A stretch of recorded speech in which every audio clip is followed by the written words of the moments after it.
počinjemo kao jedna simbolična rabota mala u nedjelju kad niko ne radi. Mi krećemo sa projektom. To je prvi projekat, znači kad je vlada pala i mi ćemo pokušati da sve uradimo, nego je signalizacija. Zovnjam kao nešto signalizira da imamo goste. Jesmo, mi na vezi već imamo našeg uvaženog gosta večeras, to je gospodin Halid Bešlić, ja mislim iz Sarajeva se javlja, je li tako? Sarajeva, s Bjelava. S Bjelava? Da, na Bjelavama u jednom kafiću sam prijateljima, sam išao malo ovamo, malo vani u auto, da sjedim, da na miru možemo pričati. Aha, znači sad ste u autu? U autu sjedim da uopštenima, da možemo išao sam specijalno auto. Da bismo razgovarali? Da bi bili bolje. Hvala. Onda je bolje da budemo sažeti i da mi postavljamo ova pitanja koja smo već i notirali zbog telefonskog računa koji će vam biti prilično velik. Pa dobro ste mali, ajde, nikakvi problema. Kako je? Što se radi? Pa upravo sam ovih dana u Sarajevu, inače sam ja lociran u Njemačkoj, u Stuttgartu živim, a djelujem u Stuttgartu. U cijeloj Evropi, recimo, u svim zemljama, Austrija, Njemačka, Švicarska, Holandija, Belgija, Amerika i tako. Zbog čega? Pa, gore sam otišao, kad je počeo rat, onda sam zadržao gore i porodica mi je gore i onda posao mi je vezan, inače posao mi je kompletno vezan za zapad. Ne čujem ništa. Ili teško dobiti papire danas u Njemačkoj? Jes, kad na novo neko počne. A što bi mi trebalo, pa ja sam mislio da idem gore. Što mi treba sad od papira sve? Zavisi, a šire se baviš. Možda dobiješ turističku vizu, možda dobiješ, a umjetnici, odnosno muzičari, mogu dobiti radnu umjetničku vizu. A koliko mogu boravak najduže da dobijem? Pa može, prvo se dobije za 6 mjeseci, pa na godinu, pa se to produžava. Ali moraš imati obezbeđen, dakle, posao neki... Da. Ako bi čovjek išao da krade tamo, ta viza, to kao na umjetničku upa da se krade, to ne može. To je bila jedna afera gore po tom pitanju. Bio je jedan momak koji je spravio vize i ljudima koji nisu bili iz ovoga našeg posla, pa je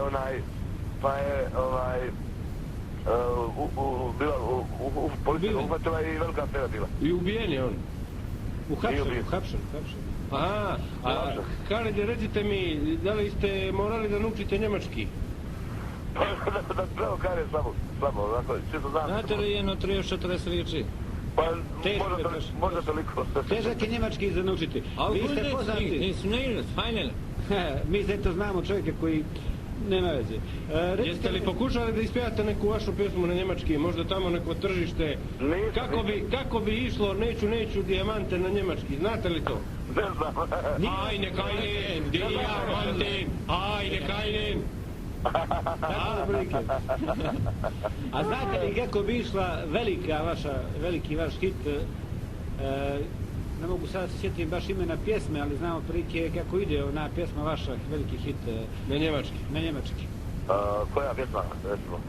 Koja se pominje Esma i Česma i... Aha, se sluša ta Česma. Pa ne znam, govorim njemački, ali jednostavno nisam imao potrebe da ga učim. Imam neku malo energiju prema tom jeziku, a inače učio sam ruski kad je trebalo i jednostavno... Kako bi zvučala, izvinite, neću dijamante na ruski. Dijamante. Dijamante. Kažu Makedonci, ne sakam dijamante. A kako bi zvučala neću dijamante na engleski? Ne znam i to. Dijamante. Ima naših ljudi, odnosno ljudi s ovih prostora u Stuttgartu. Koliko ima naših ljudi u Stuttgartu koji ne znaju njemački? Pa vrlo malo ljudi koji su gore, imam privilegiju da ne učim jezik zato što nemam kontakta puno sa Njemcima, ne radim posao sa njima i sad sam se trudio da naučim, međutim htio sam idem na kurseve te da naučim kako treba ili nikako. Dobro, nije problem. Danas, sutra je tako se produžio. Samo da vas zamolim da moramo što kraći da odgovaramo zbog vremena i zbog telefonskih računa koji su veliki. Interesuje me što Halid Bešlić radi, da li snima nove materijale? Upravo sam u pripremi novog materijala i novih pjesama, pa... Sad?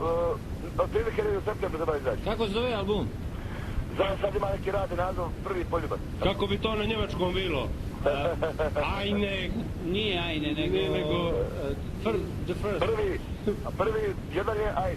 Ajn, a kako je prvi? Ein? Prvi, ne znam, samo Baden. Ali poljubac, ako se kaže... Poljubac? Na njemački. Nema, Poljubac. Volkswagen. Ne znam. Strasen. Nije, to Strasen je ulica. Pa ništa. A u kojem autu sjedite sad? Moj auto, Audi. Audi? Moj auto. Kako se kaže Audi na njemački, ni to ne znam. Valjda Audi. Jeste li vaša rodbina ili neko sa vama u Stuttgartu? Pa, Živite žena u i sin. najsuznijem dijelu grada. Žena i sin stanujemo u West. To je, jedan dio grada. Blizu centra. Imate li kuću? Imate kuću svoju? Nemam, iznajmen stan. Iznajmljen stan. Jesu skupi stanovi u Stuttgartu, jesu? Pa jesu, otprilike prosjek je 1000 maraka. 1500 maraka mjesečno. Da, Sirija. Kako se može otplatiti 200 maraka ovdje, 300, živjeti u Njemačku sa 1500 maraka stan sa... Nikak. Nikako. Baš nikak. Koliko je potrošačka korpa u Njemačku košta? Pa eto, recimo cigareti su 6 maraka. Znači to je 1506 maraka. Ja. Jednostavno, gore su plate oko 2,5 maraka prosjek. Znači treba... Nikoliko. Za cigare mi treba 1800 maraka. Pa nije neka pljačka, nego živjeti, ali eto, malo je bolje nego na ovim prostorima, zato što mi sve ovo obatali što je valjalo. Mi smo sve što smo mogli. A recite Mihajle, mislite li da se vratite nekad u Bosnu ili... Pa dobro, ja dolazim povremeno dođem, čisto imam i stan u Sarajevu i tu sam u Sarajevu, ali međutim još par godina dobro me ide posao u muzici, pa a godina se već meni je petoman. Koliko imate ako nije tajno? 48. Kako je to na njemačkom? Koliko je to na njemačkom?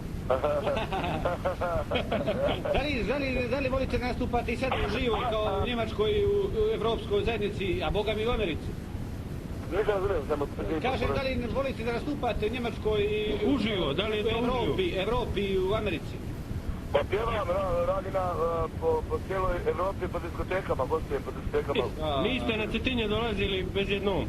Pa jednom sam bio sjećam se dobro na onom, to je kod neki amfiteatar. Ljetna pozornica. Ljetna pozornica, odlično je bilo. Sjećam se davno je bilo, ali je bilo jako dobro. Kad ćete doći opet da vas zovemo? Pa ako Bogu da, eto. Dođite, bilo bi nam drago. Već ima neki poziva iz Crne Gore, iz Podgorice, iz dole s mora i... Pa ja mislim da možeš ovo ljeto doći. Ima li neki hit, osim tih starih dobrih hitova koji je sad novi, koji se vrti da mi možda ne znamo? Nijesmo mi ni vi neka pametno novi. Imam dva hita ovdje, su vrlo popularni u Sarajevu i gdje se ja pješem pjesma U meni jeskenje i svira nešto narodno. Možemo li čuti barem nešto od neke od tih pjesama?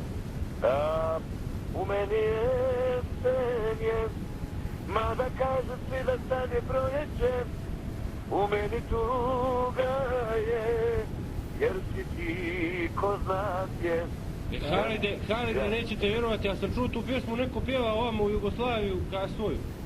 Pa moguće, nije bitno, uglavnom to je pjesma koja je ovako maltene i kultna pjesma u Sarajevu. Ja sam čuo poznata mi ta pjesma. Vole ova rokerska raja, publika koja voli rock and roll muziku i pop muziku. A gdje je Halid Muslimović? Bili smo zajedno prije par dana, tu je i u Sarajevu i u Evropi.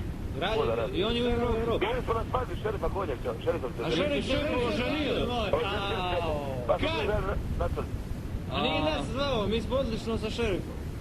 Pa eto, šta ja znam, ne znam. I gdje je šerif sad? Šerif je u Sarajevu trenutno i on je po zapad voda. Pa boga mi, nije on premlad za ženitbu i to. Pa nije li baš star, mlađe od mene 5 godina. Čegović moj djevojka. A djevojka je dosta mlađa. A mlađa je. Mlada. Djevojka, a? A Halide, je li mislio da se razvodi? Ko? Halo? Šerif? Halo? Halide? Halo? Veza se zovnje prekinula.